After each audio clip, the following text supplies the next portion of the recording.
Hello বন্ধুরা, সবাই কেমন আছো? আশা করি সবাই ভালো আছো। আমিও ভালো আছি। আজকে আলুর দম করবো আর লুচি করবো, সম্পূর্ণ ভিডিওটি দেখার অনুরোধ রইল। লুচি তার জন্য আমি ময়দা নিয়ে নিয়েছি, নিয়ে নেবো পরিমাণ মতো লবণ, আর একটা বিটকে রস করে রেখেছি, সেই বিট লবণের রস দিয়ে আমি ছেনে নেব আটাটাকে।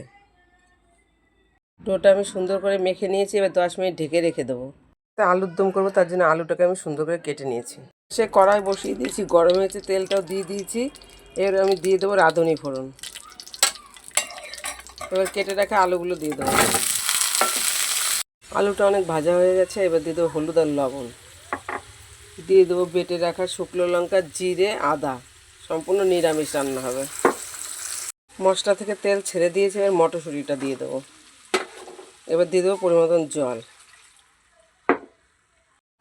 আলুর দমটা হয়ে গেছে, এবার গরম মশলার গুঁড়ি দিয়ে দেবো আর ধনেপাতা দিয়ে দেবো। এবার আমি নামিয়ে নেবো।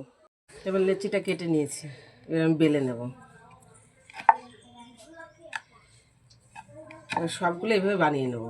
কড়াইয়ে তেল দিয়ে দিয়েছি, তেলটা গরম হয়ে গেছে, এবার লুচিগুলো ভেজে নেব। লুচিগুলো আমি এভাবে ভেজে নেব, তারপরে তোমাদের নামিয়ে নিয়ে দেখাচ্ছি।